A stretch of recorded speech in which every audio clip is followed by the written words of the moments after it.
नमस्कार. जॉब माझा अपडेटवर आपलं सर्वांचं पुन्हा एकदा स्वागत आहे. विद्यार्थी मित्रांनो, आजपासून आपल्या चॅनलवर विज्ञान म्हणजे सामान्य विज्ञान हा विषय आपण घेणार आहोत. यामध्ये सामान्य विज्ञान म्हणजे सायन्सचे जे काही 3 टॉपिक आहेत, फिजिक्स, केमिस्ट्री आणि बायोलॉजी, हे तीनही विषय आपण आपल्या चॅनलवर पूर्ण तऱ्हेनं कव्हर करणार आहोत. यामध्ये जे काही प्रश्न बनतील इम्पॉर्टंट प्रश्न आपण बघणार आहोत. त्याच्या व्यतिरिक्त इम्पॉर्टंट प्रश्नाच्या व्यतिरिक्त आपण त्या प्रश्नाच्या मागे जे काही जे काही टॉपिक असतात ते टॉपिकसुद्धा आपण त्यामध्ये बघणार आहोत. महत्त्वाचे मुद्दे आणि थेअरीसुद्धा आपण MCQच्या माध्यमातूनच घेणार आहोत. तर त्याच्यामुळे हे चॅनल तुम्ही अवश्य सबस्क्राईब करा, कारण याचा फायदा तुम्हाला RRB group D, RRB NTPC या दोन भरतीसाठी तुम्हाला या व्हिडिओचा फायदा सर्वात जास्त होईल. त्याच्या व्यतिरिक्त TCS आणि IBPSद्वारे घेण्यात येणाऱ्या ज्या काही परीक्षा असतात राज्य सरकारच्या, त्यामध्ये सुद्धा सायन्स या विषयावर म्हणजेच विज्ञान या विषयावर काही प्रश्न विचारले जातात. तर ते सुद्धा याच व्हिडिओच्या माध्यमातून तुमचे कव्हर होईल. तर हा व्हिडिओ जास्तीत जास्त शेअर करा व चॅनलला अवश्य सबस्क्राईब करा. तर आजपासून आपल्या चॅनलवर आपण फिजिक्स हा विषय सुरू करणार आहोत. जो सायन्स आहे त्या सायन्सचा फिजिक्स या विषयाबद्दल आपण सर्वप्रथम संपूर्ण फिजिक्स हा विषय कव्हर करणार आहोत. त्यामधील संपूर्ण जे काही प्रकरण म्हणजे चॅप्टर असतील ते संपूर्ण चॅप्टर व त्या चॅप्टरची थेअरी व त्यासंबंधित जे काही इम्पॉर्टंट प्रश्न बनतील ते प्रश्न आपण इथे बघणार आहोत. त्याच्या व्यतिरिक्त याच्या आधी SSC, RRB या परीक्षेला जे काही प्रश्न आलेले आहेत सायन्स या विषयाचे, त्याचासुद्धा व्हिडिओ तुम्हाला दर रविवारी तुम्हाला मिळत राहील. म्हणजेच याच्या आधी जे प्रश्न आलेले आहेत त्याबद्दल. तर चला तर मग व्हिडिओला सुरुवात करूया.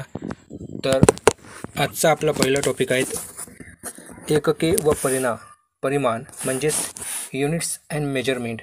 हा फिजिक्समधील आपला पहिला टॉपिक म्हणजेच पहिला चॅप्टर आहेत. आज आपण याचे संबंधित जे काही इम्पॉर्टंट असे जे काही 20 प्रश्न आहेत ते 20 प्रश्न बघणार आहोत.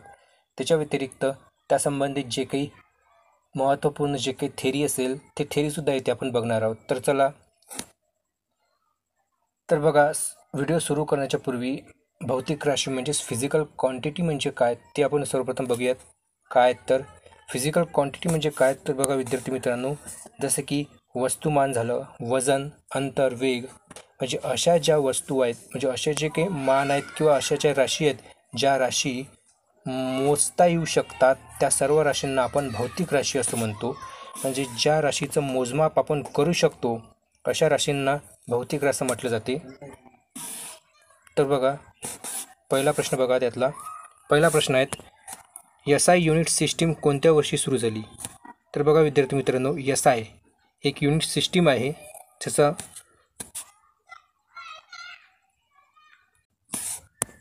ज्याचा उद्देश असा होता की वेगवेगळ्या देशामध्ये वेगवेगळी युनिट सिस्टीम म्हणजे वेगवेगळ्या प्रकारे जे काही फिजिकल क्वांटिटी आहेत किंवा ज्या भौतिक राशी आहेत त्या भौतिक राशी मोजण्याच्या वेगवेगळे जे आहेत ते एककाच्या पद्धती होत्या.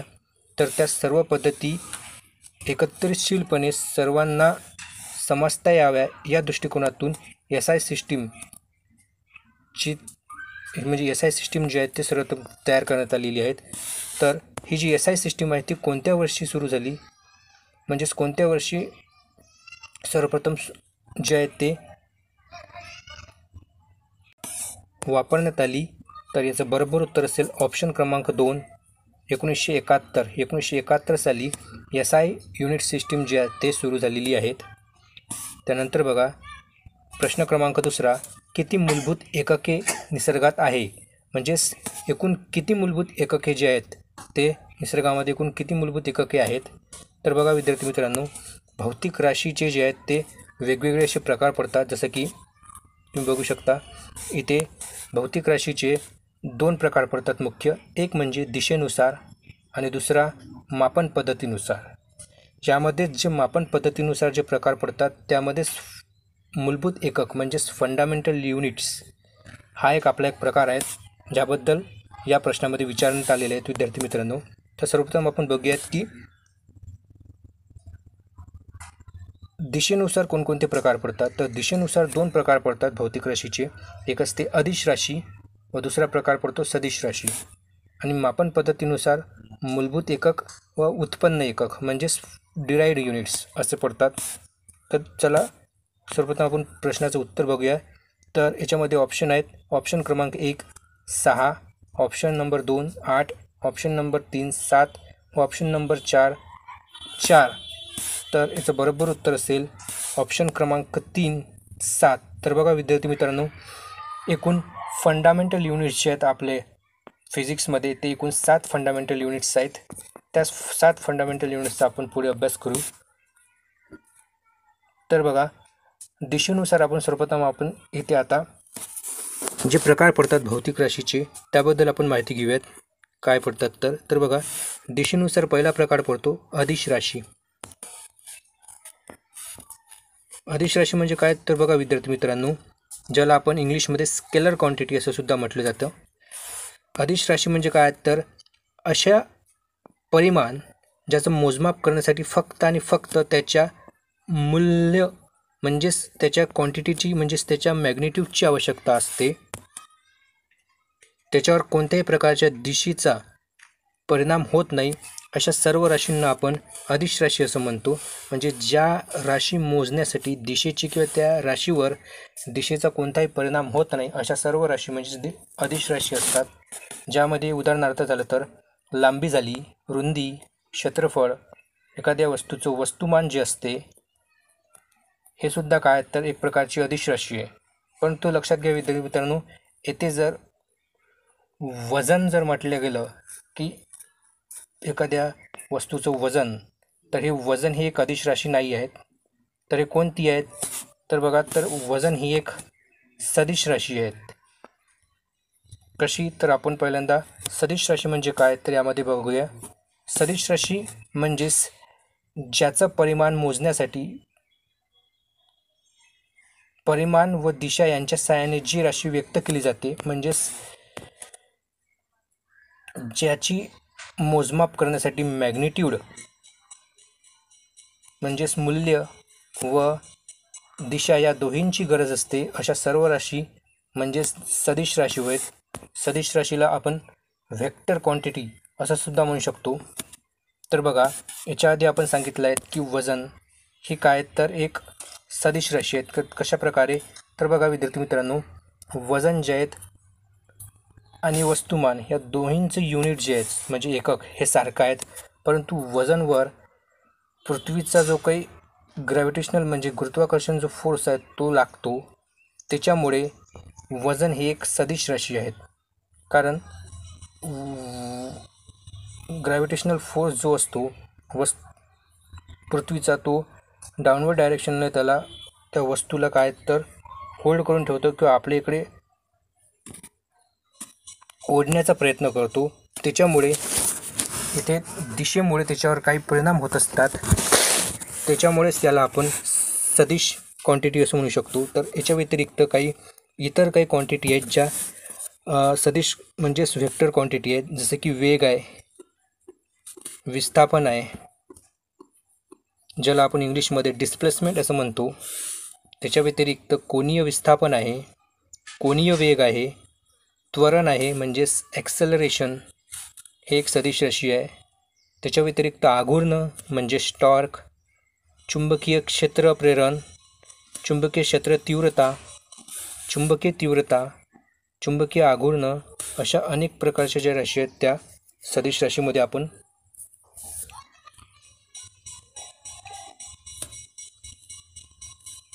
त्यानंतर बघा मूलभूत एकके. मूलभूत एकके म्हणजे काय तर बघा, मूलभूत एकके म्हणजेच असे कोणतेही भौतिक प्रमाण व्यक्त करण्यासाठी म्हणजेच बघा मूलभूत एकके म्हणजेच अशी एकके ज्याला व्यक्त करण्यासाठी इतर कोणत्याही अतिरिक्त एककाचा उपयोग केला जात नाही. म्हणजेच ज्यामध्ये फक्त एक आणि एकच एकक जे आहेत ते वापरले जाते की एक आणि एकच एकक असते त्याला आपण मूलभूत एकके असं म्हणतो. ज्यामध्ये एकूण 7 मूलभूत एकके जे आहेत ते फिजिकल म्हणजेच फिजिक्समध्ये अवेलेबल आहेत विद्यार्थी मित्रांनो.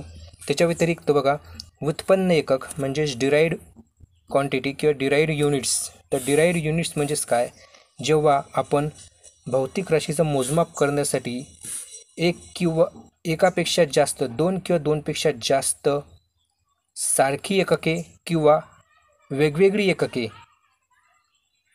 दोन किंवा दोनपेक्षा जास्त सारखी, जसे की लांबीचे एकक हे मीटर आहे, परंतु क्षेत्रफळाचं जे एकक आहे ते काय आहेत, म्हणजेच एरियाचे एकक. तर बघा एरियाचं एकक येतं मीटर स्क्वेअर. म्हणजेच बघा विद्यार्थी मित्रांनो, इथे दोन वेगवेगळी एकक म्हणजे दोन सारखी एकके एकत्र झालेली आहेत. तर अशा सर्व एककांना आपण व्युत्पन्न एकक असं म्हणतो, जे की दोन किंवा दोनपेक्षा जास्त जी सारखी एकके किंवा वेगवेगळी एकके एकत्र येऊन जे नवीन एकक तयार होते त्या एककास आपण व्युत्पन्न एकक असं म्हणू शकतो. ज्यामध्ये सर्वप्रथम सर्वात महत्त्वाचं एकक झालं तर एक आहेत बल. जसे की बल, दाब, कार्य, विभवांतर अशी अनेक प्रकारची जी एकके आहेत हे व्युत्पन्न एककाचे उदाहरण आहेत. ज्यामध्ये बलचं जे एकक आहेत विद्यार्थी मित्रांनो ते आहेत न्यूटन, दाबाचं एकक येते पास्कल, कार्याचं जूल आणि विभवांतरचं एकक येते व्होल्ट. म्हणजेच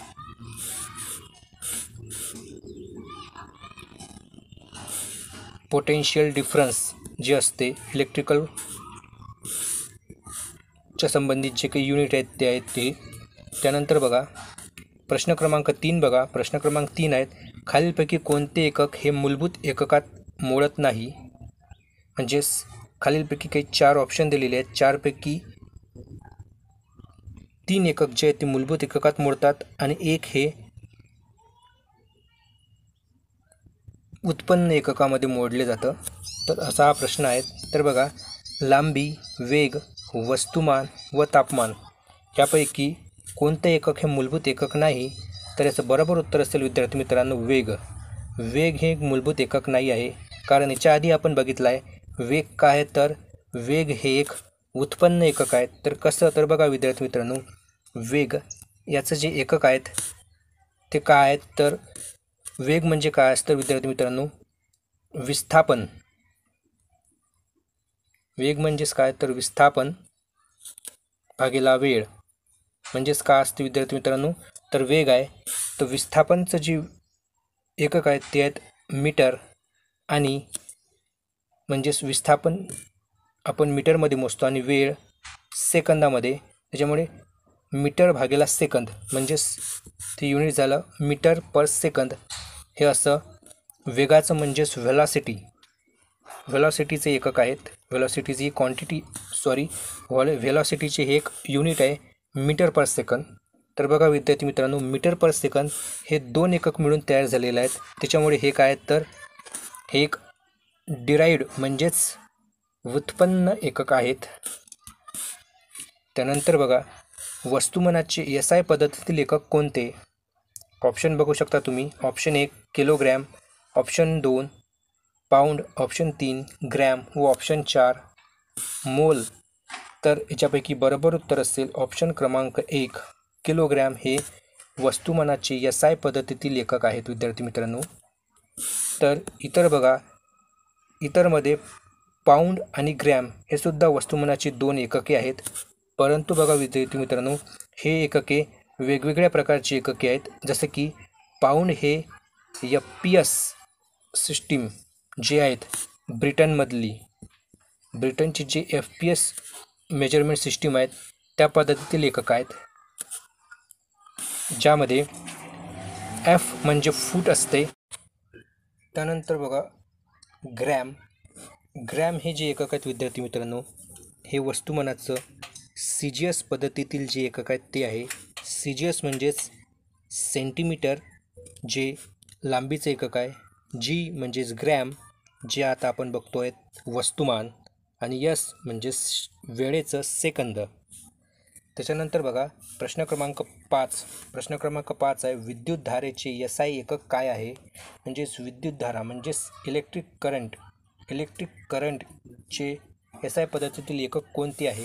तर याच्यामध्ये तुम्ही ऑप्शन बघू शकता. Option number 1 volt, option number 2 ampere, option 3 कॅन्डेला आणि ऑप्शन नंबर 4 टेस्ला. तर याचं बरोबर उत्तर असेल ऑप्शन क्रमांक 2 ॲम्पियर. हे विद्युत धारेचं म्हणजेच इलेक्ट्रिक करंट याचं युनिट आहेत. त्यानंतर बघा विद्यार्थी मित्रांनो, प्रश्न क्रमांक 6वा प्रश्न आहे, वेगाचे एकक काय आहे?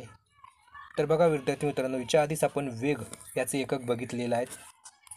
तर याचं बरोबर उत्तर जे आहे ते काय आहेत? तर ऑप्शन नंबर 1 मीटर पर सेकंद हे वेगाचे एकक आहेत.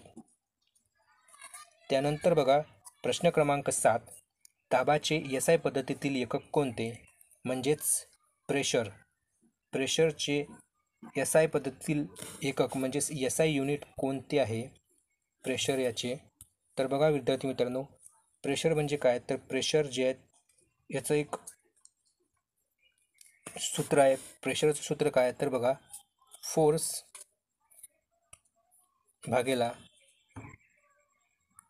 एरिया, म्हणजे फोर्स डिवाइड बाय एरिया म्हणजेच काय? तर बल भागेला क्षेत्रफळ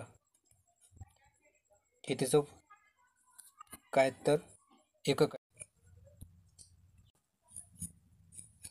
तर बघा, दाब म्हणजेच प्रेशरची काही व्याख्या आहेत. प्रेशरची व्याख्या काय आहेत? तर एकक क्षेत्रफळामध्ये लावलेल्या बळामुळे जे विकृती निर्माण होते त्याला आपण प्रेशर असं म्हणतो. म्हणजेच एकक म्हणजेच एकूण जे एरिया असते त्या एकक एरियावर जेव्हा एखादा फोर्स आपण लावू किंवा एखादा फोर्स त्याच्यावर अप्लाय केला जाईल तर त्याच्यामुळे जे काही परिवर्तन किंवा जे काही चेंजेस त्या वस्तूमध्ये येतात ते म्हणजेच प्रेशर असते. तर प्रेशरचा एक फॉर्म्युला आहे, फोर्स भागिला एरिया. फोर्सचं जे युनिट आहेत ते आहेत न्यूटन आणि एरिया म्हणजेच क्षेत्रफळाचं युनिट येते मीटर स्क्वेअर. त्याच्यामुळे दाबाचं जे SI पद्धतीतील एकक असेल विद्यार्थी मित्रांनो ते असेल ऑप्शन क्रमांक 2 न्यूटन पर मीटर स्क्वेअर. तर परीक्षेला प्रेशर म्हणजेच दाबाची किंवा बल याची व्याख्यासुद्धा विचारली जाते.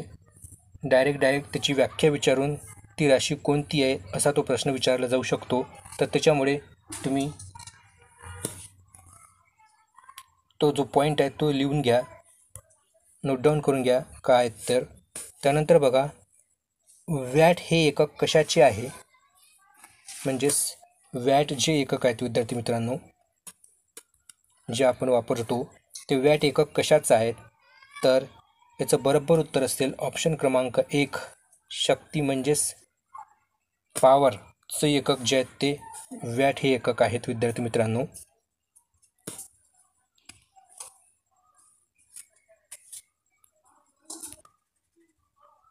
तर बघा विद्यार्थी मित्रांनो, शक्ती म्हणजेच काय? तर शक्ती म्हणजेच कार्य करण्याच्या दरालाच आपण शक्ती असं म्हणतो.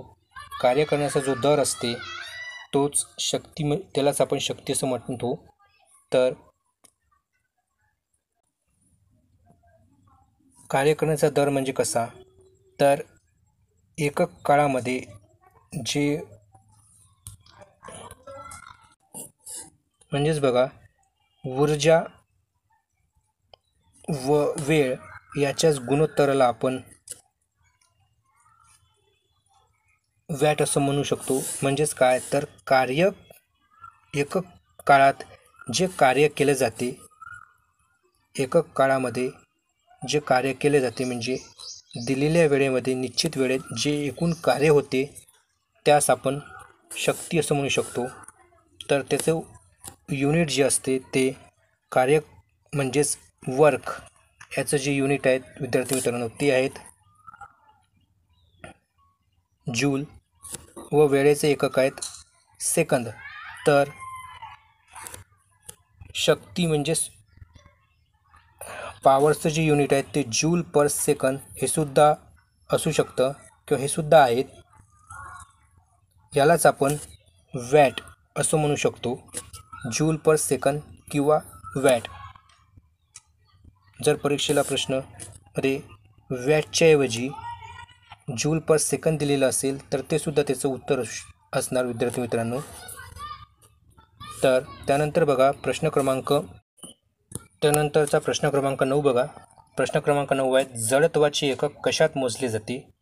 म्हणजेच मोमेंट ऑफ इनर्शिया चे एकक काय आहेत?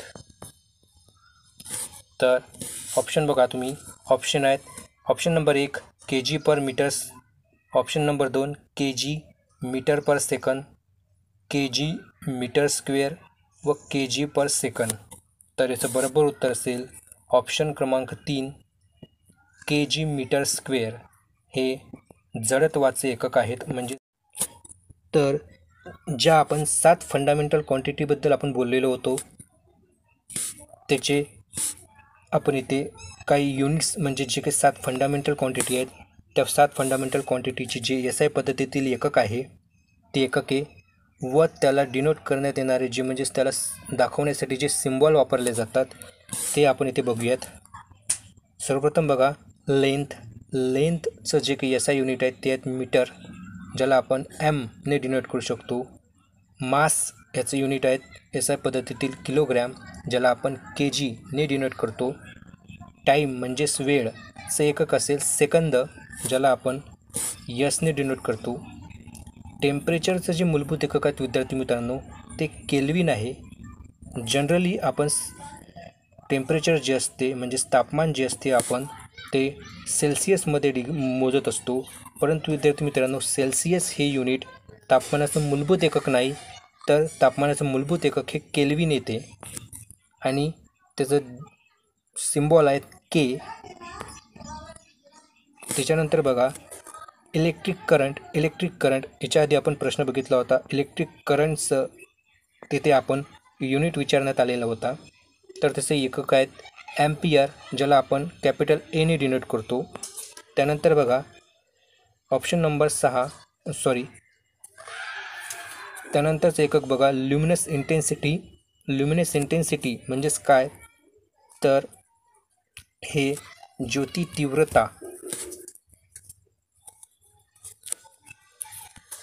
तीव्रता जी असते त्या ज्योती तीव्रतेचं म्हणजे जे प्रकाश असते तो प्रकाश, त्या प्रकाशाच्या तीव्रतेचे एकक आहेत विद्यार्थी मित्रांनो. प्रकाशाच्या तीव्रतेचे जे एकक आहेत ते काय तर कॅन्डेला आहे, म्हणजेच ल्युमिनस इंटेन्सिटीचं, ज्याला आपण CD ने डिनोट करू शकतो. त्याच्या व्यतिरिक्त आपलं 7वं फंडामेंटल जे युनिट आहेत किंवा क्वांटिटी आहेत ते कोणती आहेत? ती आहे अमाऊंट ऑफ सबस्टन्स म्हणजेच मराठीमध्ये आपण त्याला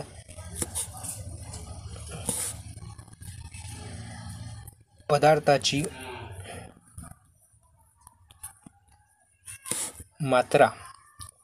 मात्रा असं म्हणू शकतो.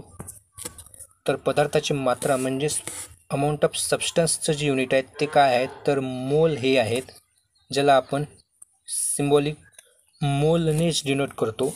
तर असे हे 7 फंडामेंटल क्वांटिटी आहेत विद्यार्थी मित्रांनो, जे की परीक्षे दृष्टिकोनातून खूप महत्त्वाचे असतील. याबद्दलच तुम्हाला परीक्षेमध्ये प्रश्न विचारले जातात की खालीलपैकी कोणते एकक हे टेम्परेचरचं आहे किंवा ल्युमिनस इंटेन्सिटीचं आहे, किंवा तुम्हाला डायरेक्ट एकक विचारलं जाईल आणि ती एकक कोणत्या क्वांटिटीचं आहे तसा प्रश्न विचारला जाऊ शकतो. त्यानंतर बघा आणखी जे व्युत्पन्न एकक आहेत विद्यार्थी मित्रांनो, आपण जे काही फिजिकल क्वांटिटी म्हणजेच भौतिक राशीचे जे काही मोजमापाच्या जे पद्धती आहेत त्यानुसार 2 प्रकार पडत होते एककाचे. एक होता फंडामेंटल क्वांटिटी म्हणजेच मूलभूत एकके एकूण 7 आहेत विद्यार्थी मित्रांनो फक्त. आणि त्याच्यानंतर दुसरे एकक पडते व्युत्पन्न म्हणजेच डिराइव्ड क्वांटिटी. व्युत्पन्न एकक हे निश्चित त्याची संख्येने नाही, कारण व्युत्पन्न एकक जे आहेत विद्यार्थी मित्रांनो 2 किंवा 2पेक्षा जास्त सारख्या किंवा वेगवेगळ्या एककांपासून तयार होत असते. काही येथे आपण भौतिक राशी घेतलेले आहेत आणि त्याचे काही व्युत्पन्न एकके घेतलेले आहेत जे परीक्षेच्या दृष्टिकोनातून महत्त्वाचे असतील. याच्याबद्दल परीक्षेमध्ये प्रश्न विचारले जाऊ शकतो. की कशाचं कोणते एकक आहेत म्हणून. तर बघा इथे तुम्ही व्हिडिओ पॉज करून तुम्ही इथे बघू शकता कोणते एकके कशाचे आहेत. तर जसं की उदाहरणार्थ झालं तर आवेगचं जे एकक आहे ते आहे न्यूटन सेकंद. बघा विद्यार्थी मित्रांनो, आवेगाचे एकक हे न्यूटन सेकंद हे आहे. तर त्याच्याच विरुद्ध संवेग जो असते, संवेगाचे एकक हे kg मीटर पर सेकंद किंवा न्यूटन सेकंद सुद्धा आपण म्हणू शकतो. म्हणजेच आवेग आणि संवेग ह्या दोन्ही क्वांटिटीचे जे एकक आहेत हे न्यूटन सेकंद आहेत. इतर एकके तुम्ही व्हिडिओ पॉज करून बघू शकता. त्यानंतरचा आपण प्रश्न क्रमांक 10 बघू. प्रश्न क्रमांक 10 आहे, खालीलपैकी पूरक एकके कोणती. तर बघा विद्यार्थी मित्रांनो, यापैकी आपल्याला पूरक एककाबद्दल विचारण्यात आलेले आहेत. पूरक एकके म्हणजेच सप्लिमेंटरी युनिट्स जे असतात ते कोणते आहे. तर ऑप्शन बघा, ऑप्शन नंबर 1 आहे घनकोन म्हणजे सॉलिड अँगल, साधा कोन म्हणजे प्लेन अँगल, जडत्व, आणि ऑप्शन नंबर 4 1 आणि 2 दोनही. तर याचं बरोबर उत्तर असेल ऑप्शन क्रमांक 4 घनकोन व साधा कोन म्हणजेच सॉलिड अँगल व प्लेन अँगल हे त्याचं युनिट असेल. तर बघा विद्यार्थी मित्रांनो, फिजिक्समध्ये 2 सप्लिमेंटरी युनिट्स जे आहेत ते आहेत ज्याचा आपण अभ्यास करत असतो. त्यापैकी एक आहेत सॉलिड अँगल. तर बघा सॉलिड अँगलचं जे एकक आहेत विद्यार्थी मित्रांनो, ते इथे एकक नाही तर हे फिजिकल क्वांटिटी दिलेली आहेत. याचे एकक बघा काय आहेत. तर सॉलिड अँगल बघा विद्यार्थी मित्रांनो, सॉलिड अँगलचं जे एकक आहेत ते आहे स्टेरेडियन. सॉलिड अँगलचे एकक हे स्टेरेडियन आहेत. तर प्लेन अँगलचे एकक हे रॅडियन येते. विद्यार्थी मित्रांनो, हे लक्षात ठेवा की प्लेन अँगलचे एकक हे रॅडियन आहे आणि सॉलिड अँगलचे एकक हे स्टेरेडियन आहे. त्यानंतर बघा प्रश्न क्रमांक 11 आहे, पार्सेक हे कशाचे एकक आहे. तर याचं बरोबर उत्तर असेल ऑप्शन क्रमांक 3 अंतर. तर बघा विद्यार्थी मित्रांनो, पार्सेक हे अंतराचे एकक आहे.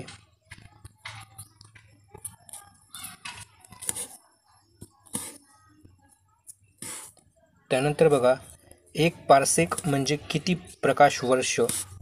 तर बघा विद्यार्थी मित्रांनो, पार्सेकच्या व्यतिरिक्त अंतराचं जे एकक आहे ते एक प्रकाश वर्षसुद्धा आहे. प्रकाश वर्षसुद्धा हे अंतराचंच एकक आहेत म्हणजे डिस्टन्सचं.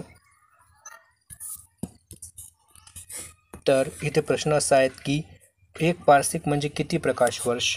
तर याचं बरोबर उत्तर असेल ऑप्शन क्रमांक 2 3.08 गुणिले 10⁻16 मीटर हे 1 पार्सेक म्हणजेच इतके प्रकाश वर्ष असतात. तर त्याच्या व्यतिरिक्त आपण 3.26 प्रकाश वर्षसुद्धा आपण म्हणू शकतो 1 पार्सेक.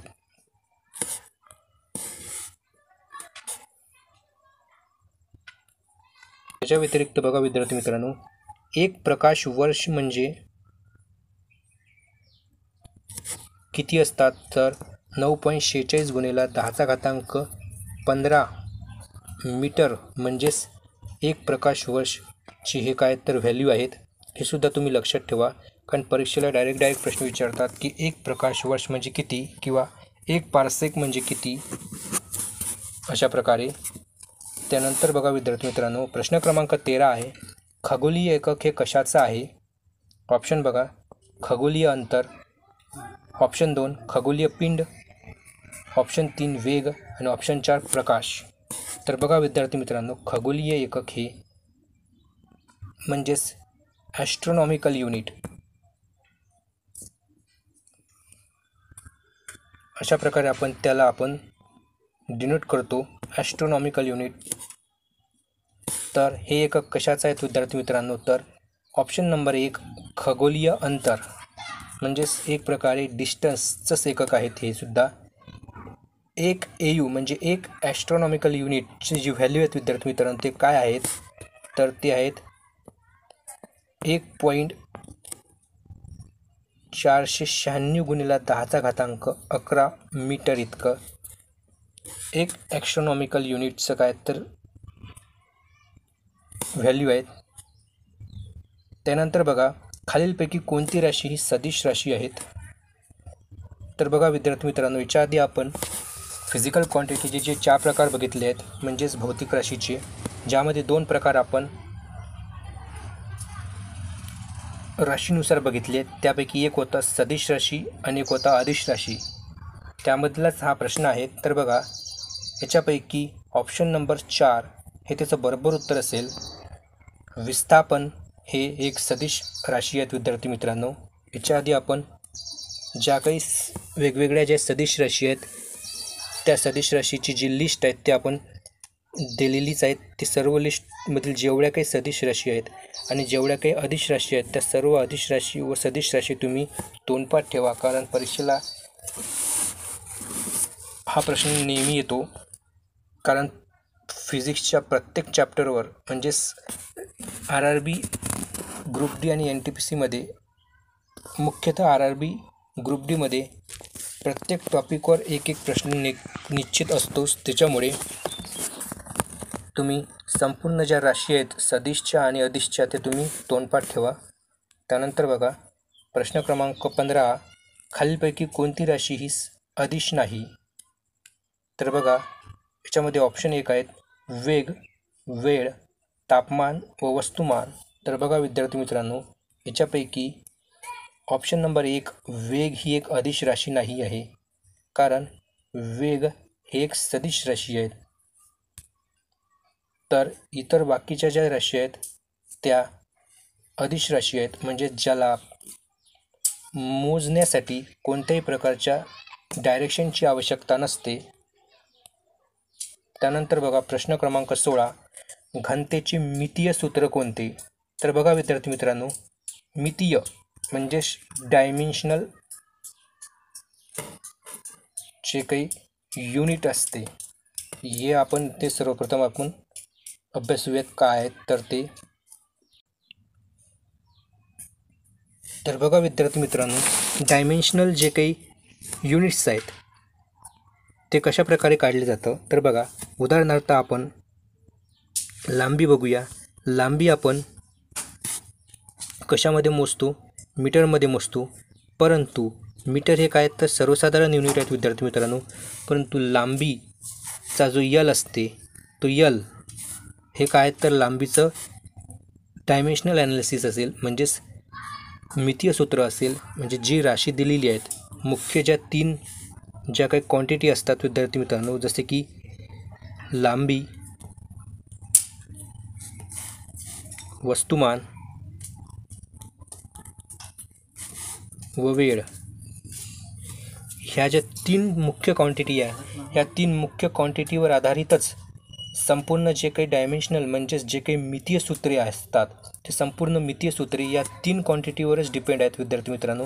या 3 क्वांटिटीचाच उपयोग करून, म्हणजे या 3 भौतिक राशीचाच उपयोग करून ती मितीय सूत्रे तयार केली जातात. तर बघा, जसं की आपण क्षेत्रफळाचं जर एकक बघितलं, क्षेत्रफळाचं एकक काय तर मीटर स्क्वेअर आहे. म्हणजेच बघा विद्यार्थी मित्रांनो, मीटर हे कशाचं एकक आहे तर लांबीचं आहे. म्हणजेच त्यानंतर बघा विद्यार्थी मित्रांनो, वेगाचं आपण डायमेन्शनल म्हणजेच मितीय सूत्र कसं बनते तर ते बघूयात आपण. तर बघा, वेगाचं तसं सर्वसाधारण सूत्र आहे मीटर पर सेकंद. तर बघा विद्यार्थी मित्रांनो, मीटर आपल्याला माहीत आहे ते कशाचं एकक आहे तर लांबीचं आहे. म्हणून लांबी भागेला सेकंद हे कशाचं आहे तर वेळेचं आहे. म्हणून हे टी म्हणजेच टाईमचं आहे. म्हणून जर वेगाचं आपल्याला जर विमीय सूत्र जर बघितलं झालं तर एलचा घातांक किती असेल?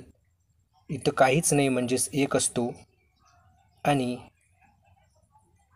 टी हे छेदामध्ये असल्यामुळे टीचं जे एकक आहेत म्हणजेच वेळेचं, टाईमचं, ते 1 आहेत. जेव्हा हे छेदातली व्हॅल्यू आपण अंशामध्ये जाईल तर ते -1 त्याचे काय तर घातांक असेल.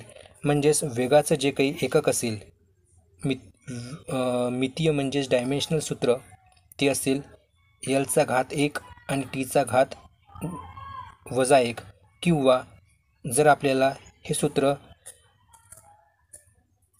3 क्वांटिटीमध्ये जर दाखवायचं झालं तर ते असेल एलचा घात 1 वस्तुमान म्हणजेच मास घातांक 0, कारण वस्तुमानाचा इथे कोणत्याच प्रकारचा फरक पडत नाही म्हणून याचा घातांक 0, आणि टीचा घात -1 म्हणजे वजा 1 हे त्याचं मितीय सूत्र बनेल वेगाचं. तर चला तर आपण आता प्रश्नाकडे वळूया. त्यानंतर बघा आपला प्रश्न आहेत घनतेचं मितीय म्हणजेच डायमेन्शनल सूत्र काय आहे. तर याचं बरोबर उत्तर असेल ऑप्शन क्रमांक 2 एलचा घातांक -3 एमचा घातांक 1 व टीचा घात 0 हे घनतेचं डायमेन्शनल म्हणजेच मितीय सूत्र आहे. हे कशा प्रकारे तर बघा विद्यार्थी मित्रांनो, घनता म्हणजेच काय असते, डेन्सिटी म्हणतो आपण त्याला. याचं सूत्र काय आहे सर्वसाधारण तर बघा वस्तुमान भागेला आकारमान म्हणजेच घनता असते. तर बघा वस्तुमानाचे एकक हे आपल्याला माहीत आहेत काय तर kg आहेत, म्हणजेच ते आपण यमनं डिनोट करतो, आणि जे आकारमान आहेत त्याला आपण त्याचं जे युनिट आहेत ते काय सर्वसामान्य तर ते आहे मीटर क्यूब. तर बघा मीटर हे सर्वसाधारण एकक कशाचं आहेत विद्यार्थी मित्रांनो, लांबीचं आहे. घातांक इथं किती आहे 3 आहे म्हणून एलचा घात 3 असेल. तर बघा याच्या आधी आपण सांगितलं आहे की जी व्हॅल्यू अंशामध्ये असते त्याचा घात हा प्लसमध्ये असतो, जसे की एमचा घात 1 असेल. एल म्हणजेच लांबी, ह्याच्या आधी लांबीचा घातांक इथं जे अंश छेदामध्ये असते त्याचं जे घात असते तो वजामध्ये असेल. लांबी म्हणजेच जे काही व्हॉल्यूम आहेत ते व्हॉल्यूमचा घातांक म्हणजेच एलचा घात -3 एमचा घात 1 व टीचा घात 0. कारण कोणतीही क्वांटिटी दाखवायची असेल तर ह्या 3 डायमेन्शनल सिस्टीममध्येच दाखवायची असते, म्हणून हे जे 3 डायमेन्शनल म्हणून याला डायमेन्शनल सूत्रसुद्धा म्हटले जाते. त्यानंतर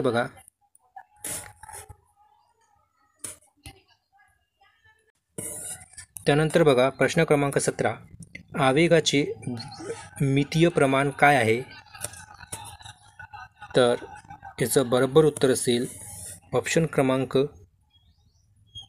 3 एलचा घात 1 एमचा घात 1 व टीचा घात 1 असं त्याचे एकक असेल. त्यानंतर बघा प्रश्न क्रमांक 18 10चा घात 18 म्हणजे काय आहे. तर बघा परीक्षेला 10चा घात 18 10चा घातांक 3 किंवा 10चा घातांक 6 अशा प्रकारे प्रश्न येऊ शकतात. याला आपण काही नावे दिलेली आहेत, जसं की 10चा घातांक 18 म्हणजेच याचं बरोबर उत्तर असेल ऑप्शन क्रमांक 1 एक्झा. 10चा घात 18 म्हणजेच एक्झा असते. त्याच्या व्यतिरिक्त बघा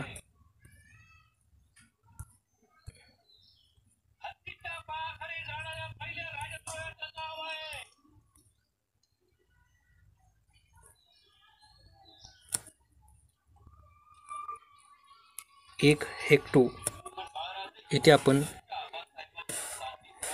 काही वेगवेगळे जे काही घात आहे आणि त्या घाताला काही नाव देण्यात आलेले आहेत ते नाव इथे आपण बघूया. त्याच्या व्यतिरिक्त त्याच्यासाठी काही प्रतीक चिन्हसुद्धा दाखवण्यात आले आहे, जसे की याच्या आधी आपण बघितलं आहे 10चा घात 18 ज्याला आपण एक्झा असं म्हणतो, ज्याचं प्रतीक आहे ई. त्याच्या व्यतिरिक्त इथे बघू शकता तुम्ही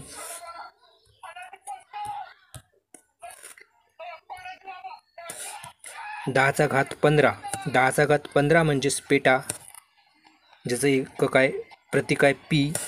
त्याच्या व्यतिरिक्त बघू शकता जसं की काही एक महत्त्वपूर्ण काही एकके आहेत त्या संबंधित इथे 20वा प्रश्न काय आहे तर बघा 1 हेक्टो म्हणजे किती. तर 1 हेक्टो म्हणजेच याचं बरोबर उत्तर असेल 10चा घात 2 म्हणजेच 1 हेक्टो असेल. त्यानंतर आपण येथे प्रश्न क्रमांक 19 बघूया. प्रश्न क्रमांक 19 काय तर बघा विद्यार्थी मित्रांनो 1 एकर म्हणजेच किती स्क्वेअर मीटर असते. इथे आपल्याला 1 एकरची व्हॅल्यू स्क्वेअर मीटरमध्ये विचारण्यात आलेली आहे. तर याचं बरोबर उत्तर असेल ऑप्शन क्रमांक 3, 4046.94 स्क्वेअर मीटर म्हणजेच 1 एकरची ते व्हॅल्यू असेल किंवा ते मूल्य असेल. त्याच्या व्यतिरिक्त बघा विद्यार्थी मित्रांनो, इथे काही फिजिकल क्वांटिटी दिलेले आहेत आणि त्या फिजिकल क्वांटिटीचे डायमेन्शनल काही फॉर्म्युले दिले आहेत. हे तुम्ही अभ्यासून घ्या. त्याचे काही फॉर्म्युले, त्याची SI युनिट आणि त्याचे डायमेन्शनल फॉर्म्युले हे तुम्ही व्हिडिओ पॉज करून बघू शकता. त्यानंतर आपण बघूया SI पद्धतीतील जे काही मूलभूत एकके होती, 7 मूलभूत एकके, ते कशी बनली ते आपण इथे बघूया. तर बघा, लांबीचं जे SI पद्धतीतील एकक आहे मीटर, हे कसं बनलं तर बघा विद्यार्थी मित्रांनो, 1 मीटर हे जे अंतर आहे, हे अंतर एका लाईट इयरमध्ये म्हणजे एका प्रकाश वर्षामध्ये 1,29,97,92,458 सेकंदात जे काही प्रवास करतो त्या प्रवासाच्या ज्या अंतराला आपण 1 मीटर असं म्हणतो. त्याच्या व्यतिरिक्त वस्तुमानाचं जे एकक आहे किलोग्रॅम, ते कसं बनलं तर बघा, फ्रान्समधील आंतरराष्ट्रीय वजन आणि मापक ब्युरो येथे ठेवण्यात आलेल्या प्लॅटिनम इरिडियमपासून तयार झालेला जो काही सिलेंडर आहे, त्या सिलेंडरचं जे वस्तुमान आहे त्या वस्तुमानाला किलो असं करण्यात आलेलं आहे.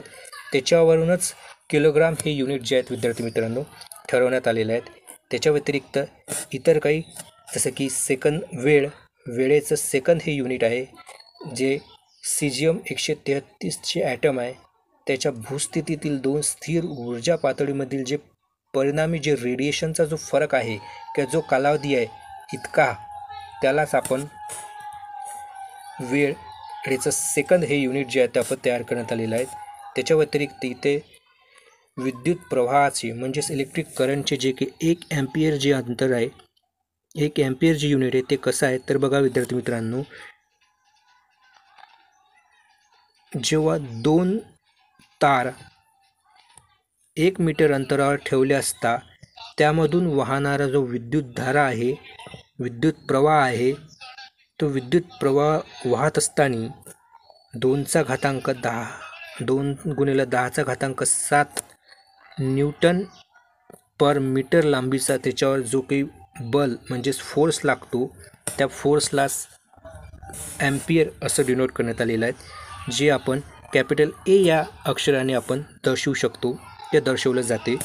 त्याच्या व्यतिरिक्त तापमानाचं केल्विन जे एकक आहेत ते कसं बनलं तर बघा, 1/273.16 इतका जो भाग असेल तो 1 केल्विन असते. त्यानंतर ज्योती तीव्रता म्हणजेच ल्युमिनस इंटेन्सिटीचं जे एकक आहेत कॅन्डेला, हे एकक कसं बनलं आहे तुम्ही बघू शकता. त्यानंतर बघा आपलं 7वं आणि सर्वात शेवटचं जे एकक आहेत ते आहेत पदार्थाच्या राशीचे मूळ एकक म्हणजे काय तर ते मोल आहे. तर बघा विद्यार्थी मित्रांनो, परीक्षेमध्ये याच्यापैकी 1 मोल म्हणजे किती असा हा प्रश्न विचारला जातो. तर 6.023 × 10⁻23 हे असते 1 मोल या राशीचं मान.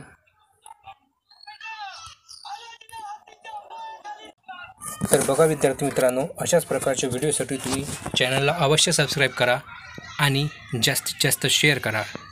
याच्यानंतर तुम्हाला फिजिक्समधील दुसरा टॉपिक जो आहे म्हणजे दुसरा जे मुद्दा आहेत याबद्दल लवकरच तुम्हाला व्हिडिओ मिळून जाईल. तर नवीन व्हिडिओसाठी तुम्ही चॅनलला अवश्य सबस्क्राईब करा. धन्यवाद. जय हिंद, जय महाराष्ट्र.